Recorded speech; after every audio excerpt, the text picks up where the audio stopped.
Welcome to my masterclass on kink.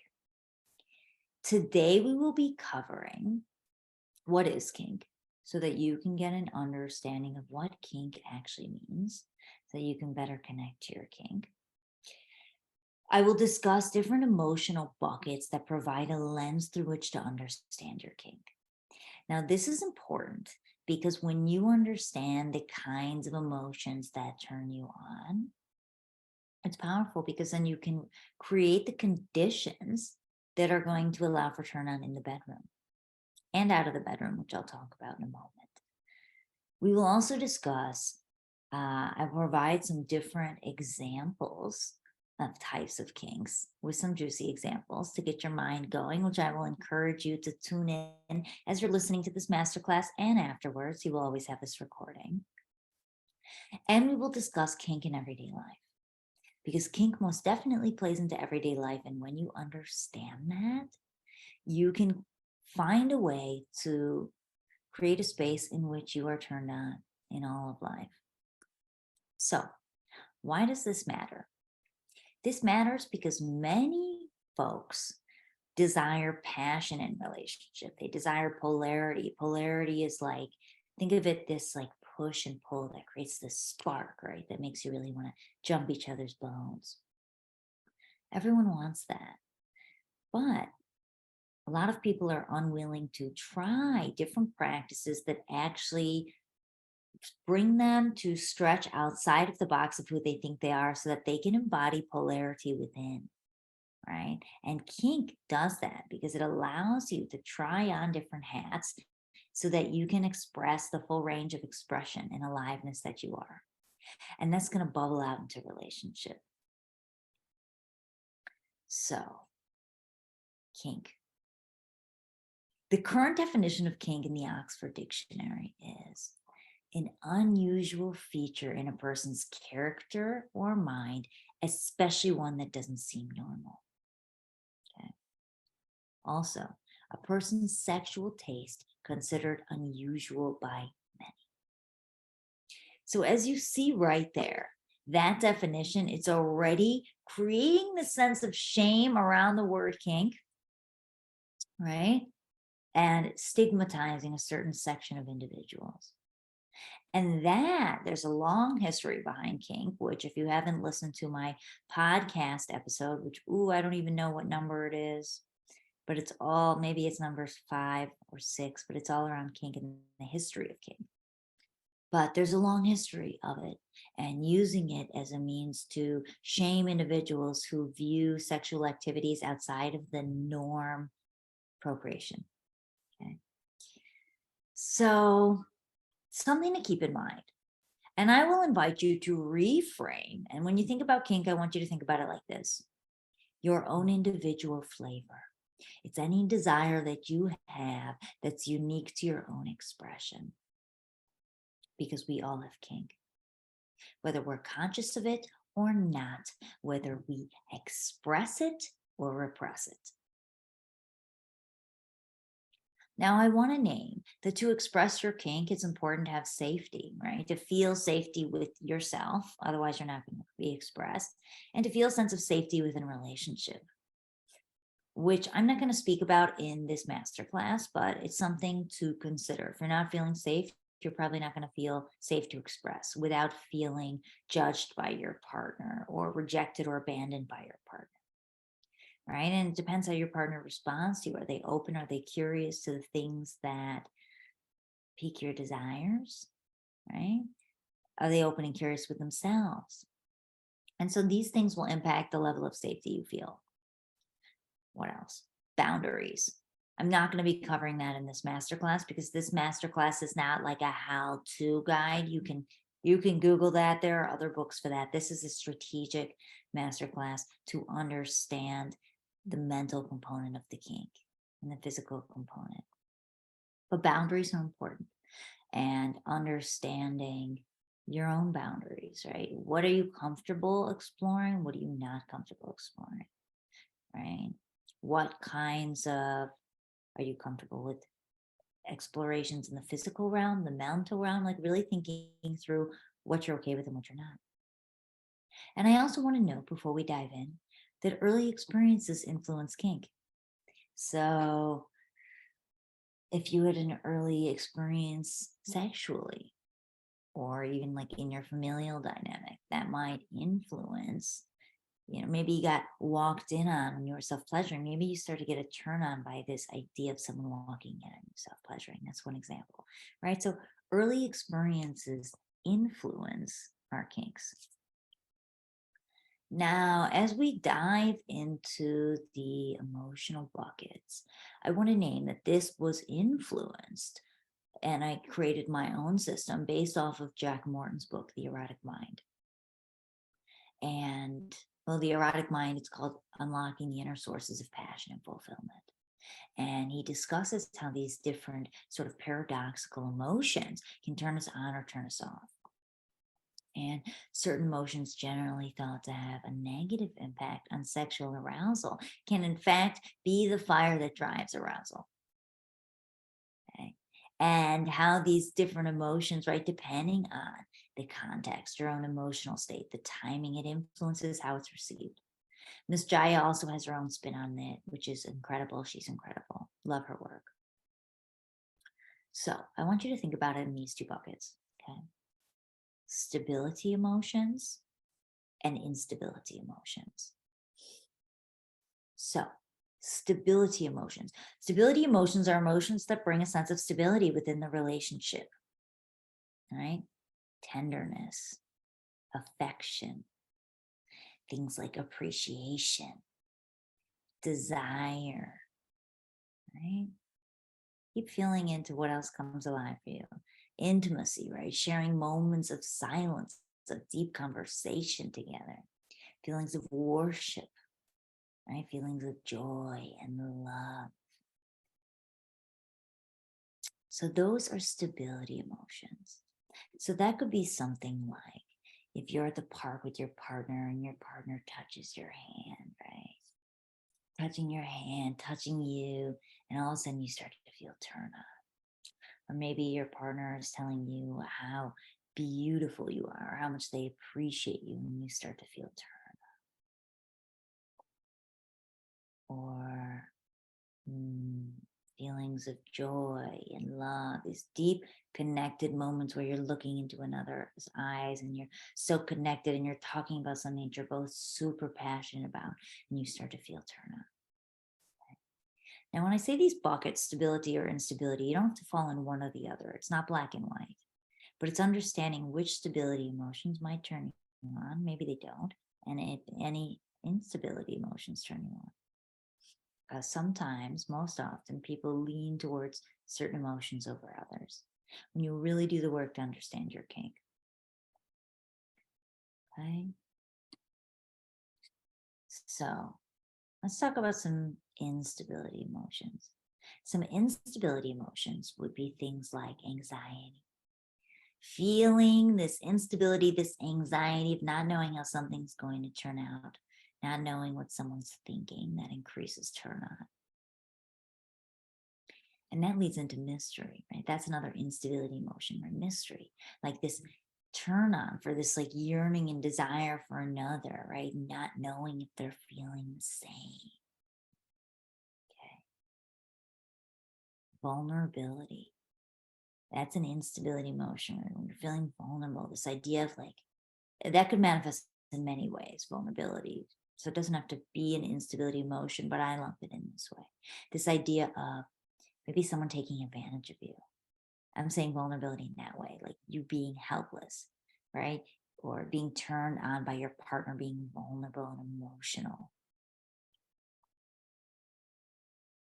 Another instability emotion could be something like shock, right? I say instability because it like shocks the monotony of the relationship. You walk in, you see your partner maybe like nude dancing, or maybe you have something traumatizing happen to you that like shocks your day, right? And you get home and you're horny as hell, right? That is turn on through shock. Fear, okay? Maybe that's fear around not being able to control your partner that gets you really turned on, even though it pisses you off. Or Maybe it's, yeah, fear of losing your partner, fear of them leaving the relationship, right? Or you're in a fearful situation and your partner saves you, like that hero heroine effect, right? Fear can be a really potent catalyst for turn on for many people. I mean, hello, jealousy. Jealousy comes from fear, right? So learning how to alchemize that. And when you work with these unstable emotions, it's learning how to alchemize them in ways that don't damage the relationship, but you alchemize it for turn on, right? For passion, to fuel the passion. Some other uh, instability emotions will be things like, now we're getting into like more shadows too, like the jealousy, right? Turn on from your partner flirting with another that makes you want to like, I'm going to take you home tonight. You are mine, right? And that feels turn on. Maybe anger and rage, right? That fight and makeup sex.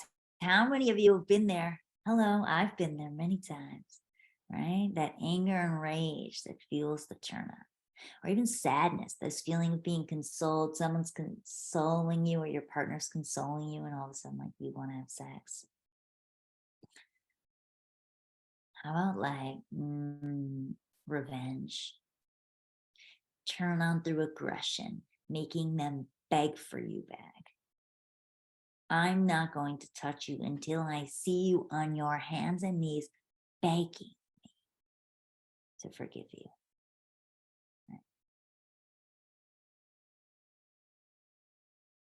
That's instability emotions. And I want you to think about that. If you need to pause the video, pause the video. If you want to come back to it, but I highly recommend you simmer. You really like close your eyes, you feel into what I'm describing, and you feel into different emotions and how your body's feeling. Like, are you starting to feel turned on? Are you feeling clenched up? Are you feeling maybe clenched up and body's getting turned on? Like feeling into that, right?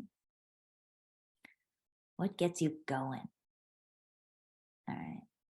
Now we're going to talk about some different kinds of kink. And these ladder up to the bucket. So any of these can ladder up to different buckets. So it's interesting to think about it. Power play. I'm going to talk about different iterations of power play for you to get a feel. Bondage, right? So that's easy. That's restraints, tying people up, tying you up in different locations, right? That can also be shibari, like rope play. Dom and sub or switch, right? Dom versus sub. And it's under power play because, and of course, like we know the sub has, the Dom more obviously has the power, right? They're directing, they're doing the directing. And of course, the sub does have power, right? Equal power, because if the sub is not going along with it, then the scene doesn't happen. But it fits under power play because it plays under this dynamic of, I am controlling you, sub. I am telling you what to do, right? Or switch. Some people like to switch too within a sexual experience, or switching off during different sexual experiences. Sadist and masochist, right? That's when you bring in a little bit of pain to the game, you know? You want to inflict some pain. Maybe someone enjoys receiving the pain.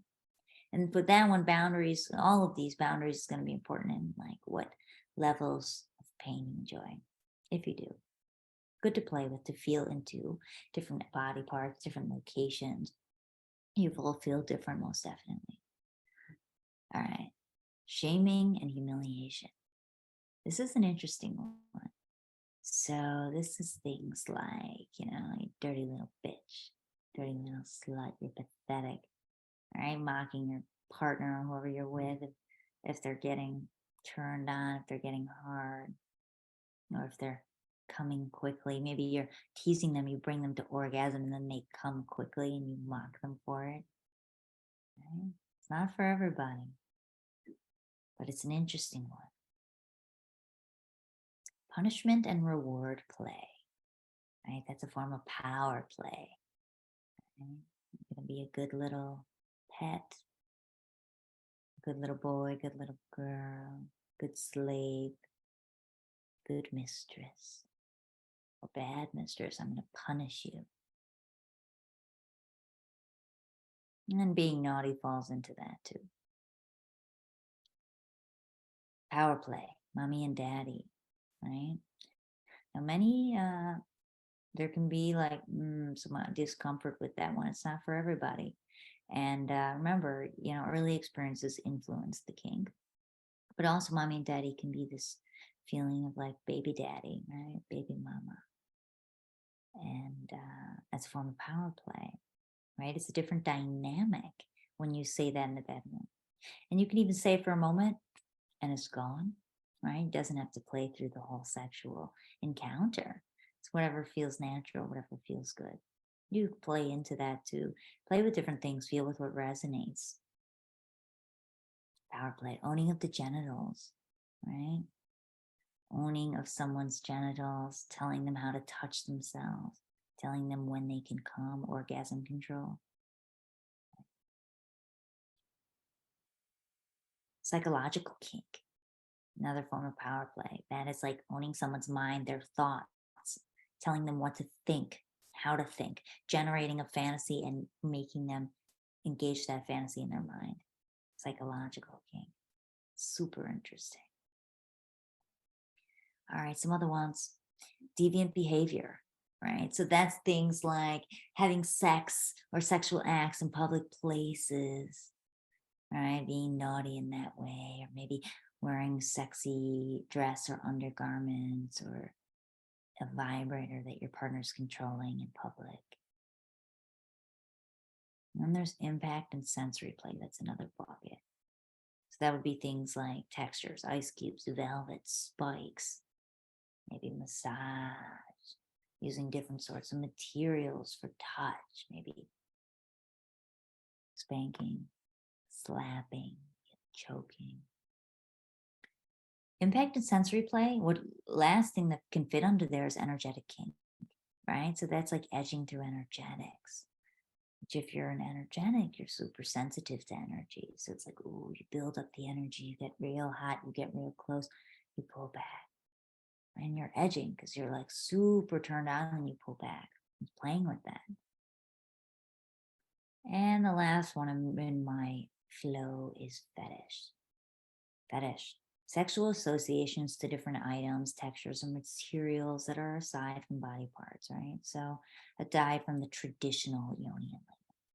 This is like foot worship. Some people have foot fetish, right? Or breastfeeding fetish.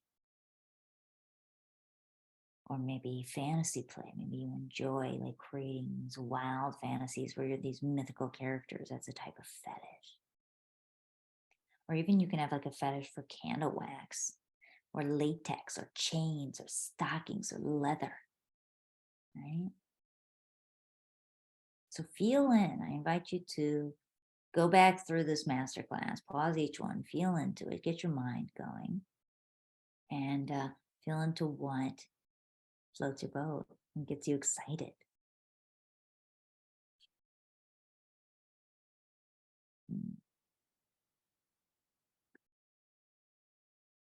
I created a quick and easy, down and dirty 3-step kink guide for you to connect your kink so that you can better understand it. If you desire that, reach out to me. Shoot me a DM on Instagram or Facebook. On Instagram, I'm at nicolanavone.com. Oops, nope, at Nicola Navone. My website is nicolanavone.com.